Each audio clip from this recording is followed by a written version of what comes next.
Welcome to Earth Mysteries. Today we're going to the North Island of New Zealand. We're going in search of an anomaly, an artifact shrouded in mystery and questions. The Kaimanawa Wall. Some say it's natural, some say it's created, some say it's Lemurian.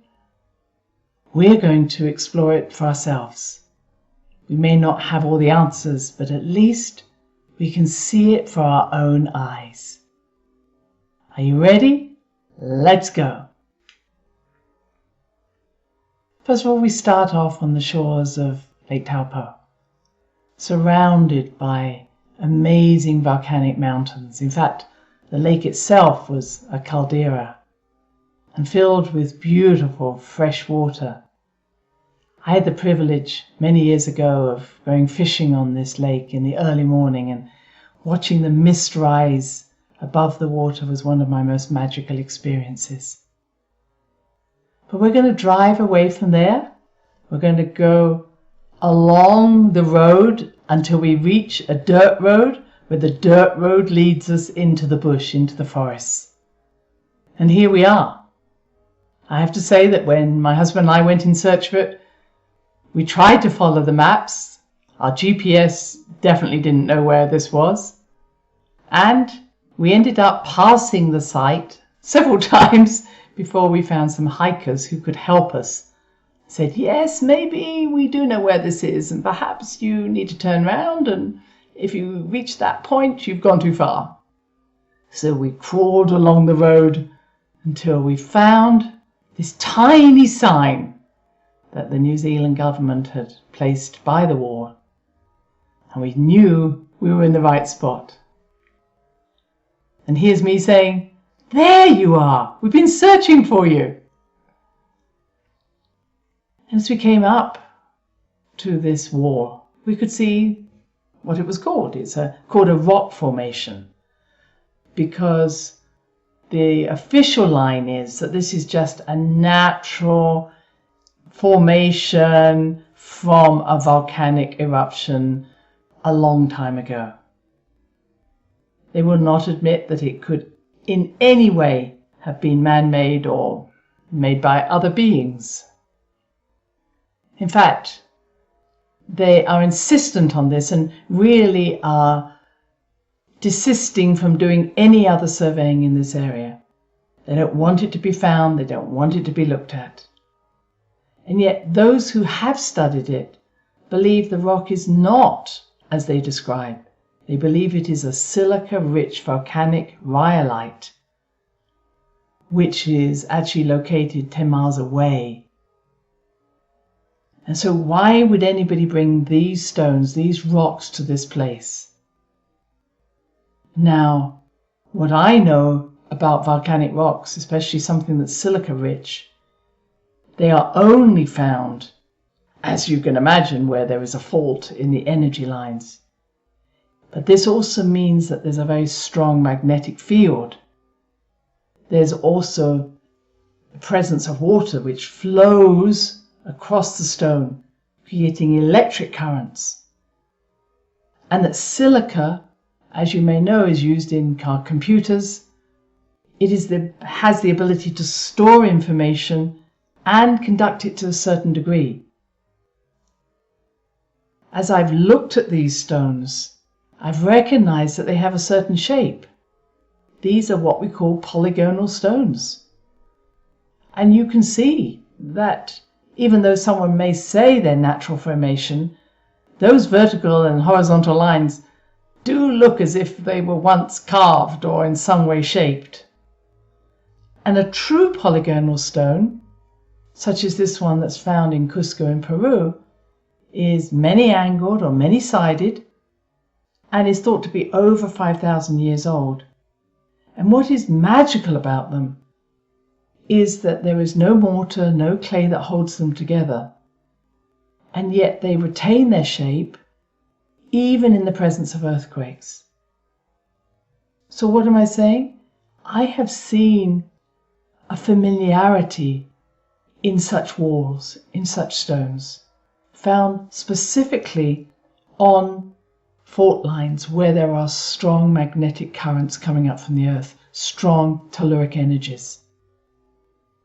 Why are they built? It may well just be to hold the energy that's coming through the earth, connecting to the cosmos. Maybe they're containers of energy.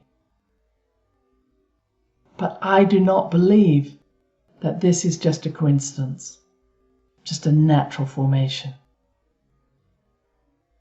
Now, the New Zealand government also say that the Maori only arrived in New Zealand around 1200 ACE. And yet this wall is covered by volcanic debris from a nearby eruption that occurred in 180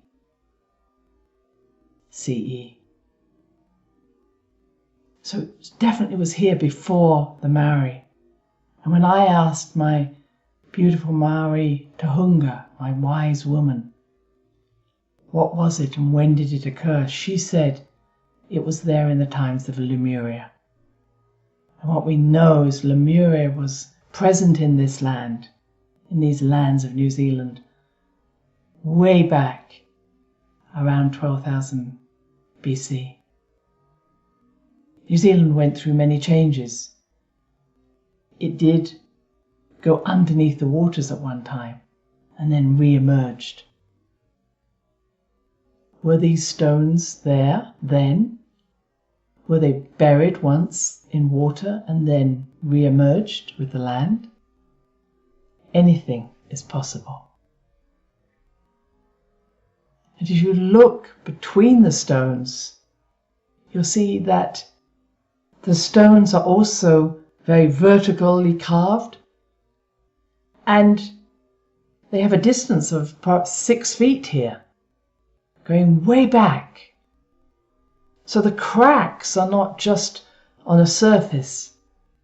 If these were natural, these cracks are vertical, horizontal, at degrees that really make me think that these were created, not natural. And then if we walk round the back of the road, away from the road into the forest, we find that the stones continue, almost like a pavement. Now again, someone might say these are just natural. There does seem to be a form to them.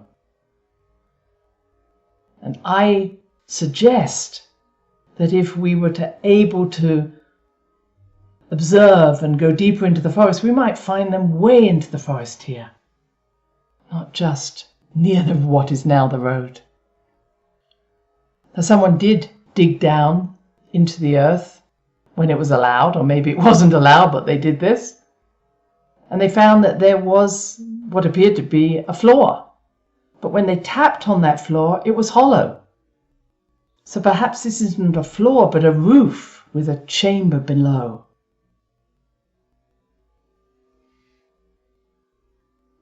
This anomaly, this artifact isn't going away, thank goodness. I present it to you not necessarily with answers, but just so that it won't disappear, won't be just shrouded and not talked about. Because for whatever reason this wall is here, our ancestors created it for a purpose. And I believe that so many of these artifacts are coming into their own now because it's time we remember who we are. I'm greatly supported by the fact that this wonderful tree is holding this wall in its roots until we are ready to remember. So I leave you with those thoughts. I hope one day you will visit there.